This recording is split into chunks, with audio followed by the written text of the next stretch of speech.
बच्चों, चलिए आज हम आपको एक समान रूप से अवस्थित वृत्ताकार वलय के कारण वैद्युत क्षेत्र की तीव्रता के व्यंजक का सत्यापन कराते हैं। देखिए, एक समान रूप से अवस्थित, एक समान रूप से आवेशित वृत्ताकार वलय, वृत्ताकार वलय के कारण वैद्युत क्षेत्र की तीव्रता, वैद्युत क्षेत्र की तीव्रता का व्यंजक,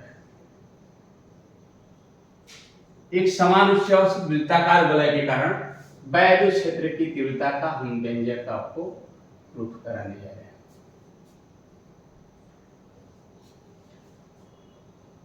देखिए,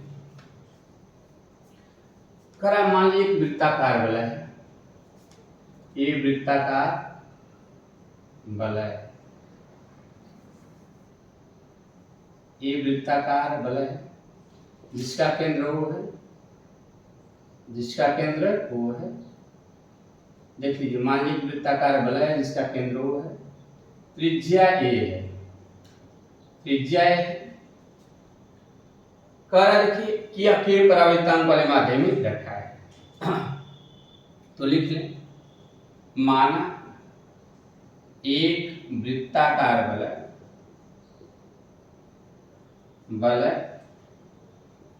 जिसका केंद्र O है एवं त्रिज्या A है तथा के परावर्तांक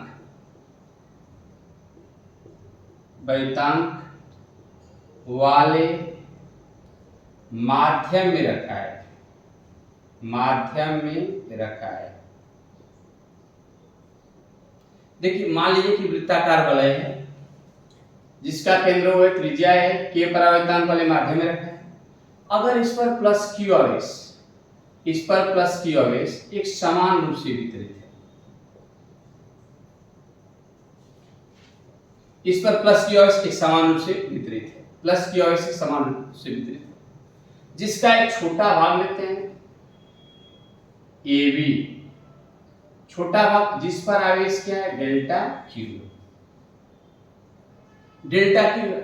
तो हम मानते हैं इस वृत्ताकार वलय के केंद्र से x मीटर की दूरी पर बिंदु P है जहां पर वैद्युत क्षेत्र की तीव्रता ज्ञात करनी है। तो बाबू हमको इस आवेश के कारण इस बिंदु P पर वैद्युत क्षेत्र की तीव्रता ज्ञात करनी होगी और इसके विपरीत मान लीजिए कि बिंदु A डैश B डैश है, तो यहां पर भी आवेश क्या है डेल्टा Q है। तो इसके कारण भी ये बिंदु P पर वैद्युत क्षेत्र की तीव्रता ज्ञात करनी होगी। देखें यहां वैद्युत क्षेत्र की तीव्रता, अब देखिए प्लस Q आवेश है तो वैद्युत क्षेत्र की तीव्रता क्या होगी, P से आगे बढ़ जाएगी और इसके कारण वैद्युत क्षेत्र की तीव्रता भी आगे। लेकिन हमको O से P पर ज्ञात करना, मतलब हमको इस रेखा पर वैद्युत क्षेत्र की तीव्रता ज्ञात करना है। तो डेल्टा Q आवेश के कारण यहाँ पर वैद्युत क्षेत्र की तीव्रता होगी डेल्टा E और यहाँ पर भी होगी डेल्टा E। यदि यह एंगल थीटा है तो यह भी थीटा होगा और यह भी थीटा तो यह भी थीटा होगा। तो अब देखिए, अब यही मान लें कि माना, अब देखिए इसी को मानेंगे, माना वृत्ताकार वलय के केंद्र से x मीटर की दूरी पर स्थित बिंदु P पर वैद्युत क्षेत्र की तीव्रता ज्ञात करनी है, तीव्रता ज्ञात करनी है। तो तीव्रता ज्ञात करनी है। माना वलय पर एक अल्पांश ए बी है जिस पर प्लस क्यू आवेश है। माना वलय के एक अल्पांश, मतलब वलय छोटे छोटे अल्पांशों से मिलकर बना है। वलय क्या है? छोटे छोटे अल्पांशों से मिलकर बना है। तो वलय के एक अल्पांश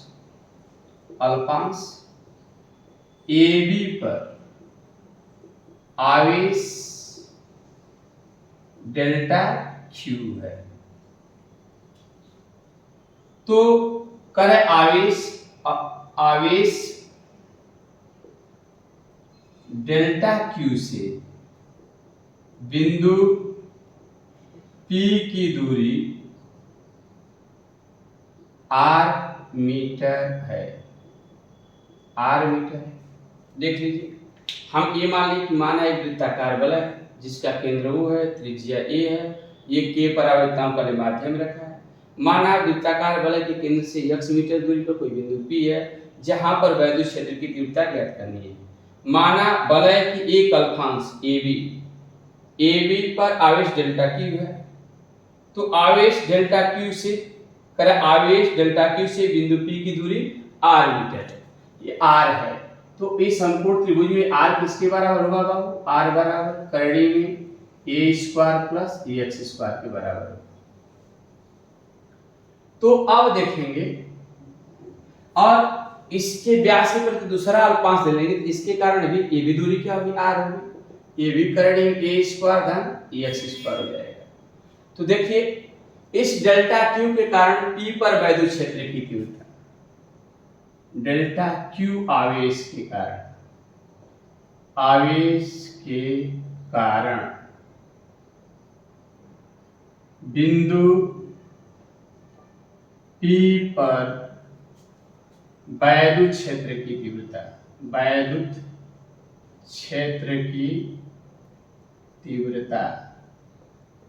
तीव्रता करा डेल्टा E बराबर कितना आएगा? 1/4 पाई एप्सिलॉन 0 के delta Q by r square.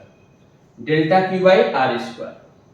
अब इस डेल्टा Q को क्षैतिज और ऊर्ध्व घटकों में वियोजित कर दे बाबू। इसको अगर क्षैतिज घटक क्या आएगा? करा क्षैतिज घटक करा डेल्टा Q को, डेल्टा E को क्षैतिज और ऊर्ध्व घटकों में वियोजित करने पर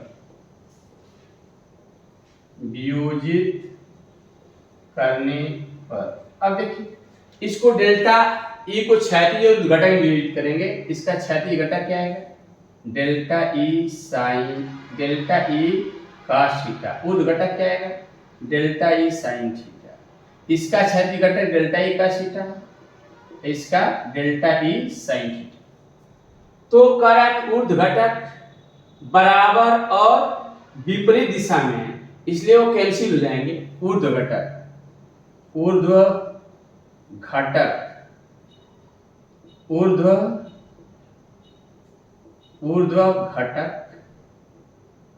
बराबर क्या आएगा? Delta E sin theta. तो summation of delta E sin theta क्या आएगा? 0 आएगा। क्षैतिज घटक क्या आएगा? बराबर डेल्टा E cos थीटा। तो यही क्योंकि ये तो दोनों कैंसिल हो गया। तो अब अगर हम लोग इसका योग निकालते हैं, क्षैतिज घटकों का योग निकालते हैं, तो यह परिणामी वैद्युत क्षेत्र की तीव्रता हो जाएगी। अतः बिंदु P पर परिणामी वैद्युत क्षेत्र की तीव्रता, समझिए क्या होगा? अगर ऊर्ध्व घटक क्या होंगे? कैंसिल हो जाएंगे। क्षैतिज घटक क्या करेंगे? जुड़ जाएंगे तो क्या आएगा? E बराबर summation delta E cos theta. तो बाबू समेशन लगा दिए, डेल्टा E का मान लिख दें। डेल्टा E का मान क्या निकाले बाबू? 1/4 पाई एप्सिलॉन 0 के delta Q by R square into cos theta. देखिए बाबू यहाँ से हम कास्ट थीटा निकाल सकते हैं। कास्ट थीटा क्या है, आधार बाई कौन, एक्स बाई आर, तो एक्स बाई आर लिख सकते हैं। तो यह आएगा समेशन 1/4 पाई एप्सिलॉन 0 के delta Q X upon R Q. तो अब इसको ऐसे लिखा जा सकता है 1/4 पाई एप्सिलॉन 0 के X by R Q summation delta Q, summation delta Q. तो लिख सकते हैं बाबू 1/4 pi epsilon 0 X by R Q summation delta Q किसके बराबर होगा, क्यू के बराबर होगा। सब कुछ देखिए, summation delta Q, summation delta Q किसके बराबर होगा बाबू, क्यू के बराबर, क्योंकि इसको जब जोड़ेंगे तो क्यू के बराबर Q X by R Q, और आर जानते हैं क्या है, 1/4 पाई एप्सिलॉन 0 क्यू एक्स बटा में ए स्क्वायर धन एक्स स्क्वायर, ये रूट है, इस पर घाते 3। तो हम निकाल लिए इसी वृत्ताकार वलय के कारण परिणामी वैद्युत क्षेत्र की तीव्रता E बराबर 1/4 पाई एप्सिलॉन 0 के क्यू एक्स बटा में ए स्क्वायर धन एक्स स्क्वायर का घाते 3 बटा में E बराबर 1/4 पाई एप्सिलॉन 0 की क्यू एक्स बटा में ए स्क्वायर धन एक्स स्क्वायर का घाते 3 बटा में। फिर से बाबू इसको समझ लें। आपको कह रहा है एक समान रूप से आवेशित वृत्ताकार वलय के कारण वैद्युत क्षेत्र की तीव्रता। तो हम मान लेते हैं एक वृत्ताकार वलय है जिसका केंद्र ए है, त्रिज्या O है, त्रिज्या A है, के परावर्तांक वाले माध्यम में रखा है। फिर मान लेंगे, अब जो जो चीजें उसको मानते जाएं। माना अब इस पर प्लस क्यू और समान रूप से वितरित है और इसको छोटे छोटे अल्पांशों से मिलकर बनाया है। मान लीजिए इसका एक अल्पांश ए बी है जिस पर आवेश डेल्टा क्यू है, जिस पर आवेश डेल्टा क्यू है। अब बिंदुओं से x मीटर दूरी पर बिंदु P पर वैद्युत क्षेत्र की तीव्रता ज्ञात करनी, तो हम इस आवेश के कारण यहाँ पर निकालेंगे। इस आवेश के कारण यहाँ पर निकलेगा वैद्युत क्षेत्र की तीव्रता डेल्टा E। तो डेल्टा E क्या होगा, देखिए 1/4 पाई एप्सिलॉन 0 के delta Q by R square. अब कह रहा है कि इस डेल्टा E को, इसका क्षैतिज घटक क्या है, डेल्टा E का थीटा, और घटक डेल्टा E sin थीटा। इसके कारण इसका क्षैतिज घटक भी डेल्टा E का थीटा होगा, ऊर्ध्व घटक क्या है, डेल्टा E sin थीटा। तो ऊर्ध्व घटक बराबर है और विपरीत है। क्यों, वैद्युत क्षेत्र की तीव्रता सदिश राशि है, ये बराबर और विपरीत हैं तो क्या होंगे, कैंसिल हो जाएंगे। ऊर्ध्व घटक डेल्टा E sin थीटा, इसलिए परिणामी ऊर्ध्व घटक क्या आएगा, summation delta E sin theta बराबर 0। क्षैतिज घटक क्या आएगा, डेल्टा E का थीटा। क्षैतिज घटक एक ही दिशा में तो क्या करेंगे, जुड़ जाएंगे। अतः बिंदु P पर परिणामी वैद्युत क्षेत्र की तीव्रता E बराबर summation delta E sin theta, मतलब क्षैतिज घटकों का योग हो जाएगा। तो डेल्टा E का मान हम लोग जानते हैं 1/4 पाई एप्सिलॉन 0 के Q delta Q by R square. आकाश थीटा यहां से हम निकाल लिया, आधार बटा में कर x बाई आर। तो बाबू ये हो गया 1/4 पाई एप्सिलॉन 0 क्यू x बटा में आर क्यू। तो 1/4 पाई एप्सिलॉन 0 के x by R Q into summation delta Q. Summation delta Q किसके बराबर होगा, क्यू के बराबर होगा। तो 1/4 पाई एप्सिलॉन 0 क्यू x बटा में आर की वैल्यू क्या है, आर की वैल्यू हमारा root a square plus x square है, a square plus x square whole पर घाते 3। जब इसको करणी को हटाएंगे 1/4 पाई एप्सिलॉन 0 के qx upon a square plus x square पर घाते 3 बटा में 2। तो हम लोग सिद्ध कर लिए एक वृत्ताकार वलय के कारण। देखिए एक वृत्ताकार वलय के कारण, वलय के कारण वैद्युत क्षेत्र की तीव्रता, वृत्ताकार वलय कारण सीधे लिख सकते हैं, वृत्ताकार वलय कारण वैद्युत क्षेत्र की तीव्रता इतनी हो जाएगी। अगर हम लोग इस पर क्वेश्चन परीक्षा में पूछता है E is proportional to some, देखिए x upon a square plus x square पर घाते 3 बटा में 2 से। अब देखिए अगर हम दूरी बदलेंगे तो तीव्रता मतलब कि क्या होगी, अगर मान लीजिए इसकी त्रिज्या अगर बदल दी जाएगी, ये E is proportional to, इस पर सवाल हम लगा सकते हैं E is proportional to x बटा में a square plus x square पर घाते 3 बटा में 2 से। इस पर क्वेश्चन सॉल्व किया सकता है। अब देखिए कंडीशन हमसे पूछा सकता है, यदि कह रहा है कि यदि a is less than x, तो a स्क्वायर x स्क्वायर से भी बहुत छोटा हो। तो मतलब कि अगर यह बिंदु करा कि क्या है, अगर बहुत छोटा हो तो हम लिख सकते हैं क्या चीज, e बराबर 1/4π0 q बटा में x स्क्वायर, q बटा में क्या लिख सकते हैं x स्क्वायर के बराबर लिख सकते हैं। तो यहां से हम लोग वैद्युत क्षेत्र की तीव्रता निकाल सकते हैं। देखिए इस पर एक और कंडीशन पूछता है बाबू, कंडीशन हमसे पूछता है कि अब इसकी दिशा क्या होगी, o से p की ओर होगी। देखिए अगर दिशा हम लोग लिखना चाहें, दिशा हो जाएगी, दिशा o से p की ओर होगी। कह रहा है कि किसी वृत्ताकार वलय के लिए वैद्युत क्षेत्र की तीव्रता कहाँ अधिकतम होती है। देखिए वृत्ताकार वलय के कारण वैद्युत क्षेत्र की तीव्रता की अधिकतम स्थिति, ये सब कंडीशन पूछे जाते हैं बाबू, इस पर ध्यान से देखेंगे। वृत्ताकार वलय के कारण वैद्युत क्षेत्र की तीव्रता की अधिकतम स्थिति कैसे ज्ञात करेंगे। कह रहा है वैद्युत क्षेत्र की तीव्रता की अधिकतम स्थिति, कह रहा है कि कहां पर वैद्युत क्षेत्र की तीव्रता अधिकतम होगी। तो देखिए वैद्युत क्षेत्र की तीव्रता के अधिकतम मान के लिए क्या होना चाहिए बाबू, dE/dx बराबर 0 होना चाहिए, d/dx 0 होना चाहिए। तो हम लिख सकते हैं बाबू इसको d/dx, e की वैल्यू लिख दें 1/4πε0 k qx upon a square plus x square का घातीय 3/2। तो देखिए बाबू ये हमारा कॉमन है, q बटा में 4πε0 के कॉमन, ये 0 के बराबर है। तो लिख सकते हैं q अपान 4πε0 के d/dx x upon a square plus x square का घातीय 3/2 बराबर 0। अब इसको उधर भेज दें तो फिर हो जाएगा, देखिए बाबू d/dx x बटा में a square plus x square का घातीय 3/2 बराबर 0। अब अंश बटा में हर का फार्मूला हो गया। तो अंश बटा में हर क्या होता है, हर a स्क्वायर धन x स्क्वायर का घातीय 3/2 इंटू d/dx, ये अंश होता है बाबू, अंश लिख दिए, माइनस अंश इंटू d/dx हर होता है a स्क्वायर धन x स्क्वायर का घातीय 3/2 होल बटा में हर का होल स्क्वायर, a स्क्वायर धन x स्क्वायर का घातीय 3/2 बराबर, इसका त्रिज्या पूरा करते हैं 0 हो जाएगा बाबू।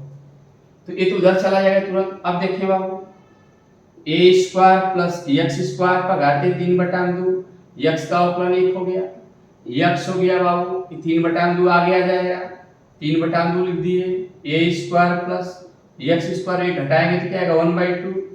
हाँ अब इसको t मानेगा, t माने तो t पर आते 3/2, तो 3/2 इसका अवकलन कर देंगे इंटू d/dx। देखिए a square plus x square बराबर 0। तो देखिए ये हमको मिलेगा क्या चीज, मिलेगा बाबू a square plus x square का घातीय 3/2 minus x into 3/2 a square plus x square का घातीय 1/2।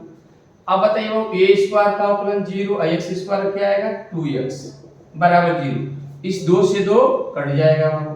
तो हमको मिलेगा कैसे, देखिए a square plus x square का घातीय 3/2 को ऐसे लिख सकते हैं 1/2 into a square plus x square लिख सकते हैं बाबू। अब देखिए x का x में गुणा करेंगे x square 3x square a square धन x स्क्वायर का घातीय 1/2 बराबर, जिसको कॉमन ले ले बाबू, तो a square plus x square का घातीय 1/2 कॉमन लेंगे तो हमको मिलेगा क्या बाबू, a square plus x square minus 3x square बराबर 0। अब देखिए बाबू इसको उधर भेज दें, भाग दे दें तो क्या है x square minus a square minus 2x square बराबर 0 ए स्क्वायर बराबर 2x स्क्वायर बाबू देखिए, तो 2x स्क्वायर बराबर ए स्क्वायर, x स्क्वायर बराबर ए स्क्वायर बाई 2, तो x बराबर क्या आएगा प्लस माइनस a बटा में करड़ी में। तो वैद्युत क्षेत्र की तीव्रता कहाँ अधिकतम होगी बाबू? करेक्ट, इस वृत्ताकार वलय के केंद्र से दोनों a बटा में करड़ी में 2 दूरी पर वैद्युत क्षेत्र की तीव्रता अधिकतम होगी। तो ये क्वेश्चन पूछता है, तो हम आप बता सकते हैं करेक्ट, वृत्ताकार वलय के केंद्र से दोनों तरफ a बटा में करड़ी में 2 दूरी पर वैद्युत क्षेत्र की तीव्रता अधिकतम। एक बार फिर से इसको समझिए बाबू, इंपॉर्टेंट है, पूछा था। करेक्ट, वैद्युत क्षेत्र की तीव्रता के अधिकतम स्थिति कब प्राप्त होगी? वृत्ताकार वलय के कारण। अगर वैद्युत क्षेत्र की तीव्रता का मान अधिकतम होगा तो इसके लिए dE/dx क्या होना चाहिए बाबू? 0 होना चाहिए। d/dx लिख दिए, e की वैल्यू यहां लिख दी 1/4π की qx बटा में a square plus x square पर घाते 3 बटा में। तो बाबू ये कॉमन है, तो हमने क्या किया, इसको कॉमन ले लिया, इतना फिर इसका भाग दे दिया, 0 हो गया। 0 की संख्या से भाग करेंगे 0 आ जाएगा। अब देखिए बाबू ये अंश बटा में हर हो गया, हर इनटू d/dx अंश माइनस अंश इनटू d/dx हर होल बटा में हर का होल स्क्वायर, अब इसका त्रिय गुणा कर दिए 0 हो गया। देखिए a square plus x square पर घाते 3 बटा 2 x का अवकलन 1 x, इसको अगर t माने t पर घाते 3/2 a स्क्वायर धन x स्क्वायर, इस पर 3 बटा 2 से घटाएंगे 1 बटा 2 हो जाएगा, जिसको t माने गुणा करके फिर अवकलन कर दे बाबू d/dx a square plus x square बराबर 0। तो हमारा मिल गया a square plus x square पर घाते 3 बटा 2 x इनटू 3 बटा 2 a square plus x square पर घाते 1 बटा 2 2x 2 से 2 कट जाएगा बाबू। तो अब देखें इसको क्या लिख सकते हैं, a square plus x square पर घाते 1 बटा 2 into a square plus x square minus 3x square. अब इसको हम बाहर ले सकते हैं, बाहर ले, अब इसका भाग दे दें, ये भी 0 हो जाएगा। देखो x स्क्वायर माइनस क्या a square minus 2x square आ जाएगा, a square minus a square बटा 2x स्क्वायर मतलब 2x स्क्वायर बराबर a square x square a square by 2, x बराबर प्लस माइनस a बटा में करड़ी में 2, x बराबर क्या आएगा प्लस माइनस 1 बटा में करड़ी में 2, x इसके बराबर होगा कि प्लस माइनस 1 बटा में करड़ी 2। तो वृत्ताकार वलय के केंद्र के दोनों, वृत्ताकार वलय से केंद्र के दोनों a बटा में करड़ी में 2 दूरी पर वैद्युत क्षेत्र की तीव्रता अधिकतम होगी। तो वैद्युत क्षेत्र की तीव्रता अधिकतम। इसी के साथ बाबू हमारा एक टॉपिक समाप्त होता है। एक समान रूप से अवस्थित वृत्ताकार वलय के कारण वैद्युत क्षेत्र की तीव्रता। अगर बाबू वीडियो अच्छा लगा हो तो लाइक करें, सब्सक्राइब करें, शेयर करें, कमेंट्स लिखें, विचार अपना दें। धन्यवाद।